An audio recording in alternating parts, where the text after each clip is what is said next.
महाराष्ट्र आहे, या महाराष्ट्रावर होणारा अत्याचार दूर झाला पाहिजे, याकरता आपण लढतोय। आणि मग त्या सामान्य दिसणाऱ्या मावळ्यातनं अनेक असामान्य अशा प्रकारचे सेनापती सरसेनापती तयार झाले आणि त्यांनी स्वराज्याची स्थापना केली।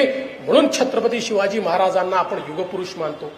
आणि आज आपण जर बघितलं तर त्यांच्यापासूनच प्रेरणा घेऊन मोदीजींनी सामान्य माणसाला अधिकारिता देण्याचा प्रयत्न सुरू केला।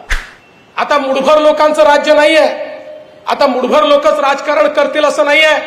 सामान्यातला सामान्य माणूस देखील हा विचार करू शकतो की या ठिकाणी परिवर्तनामध्ये माझा देखील वाटा असला पाहिजे।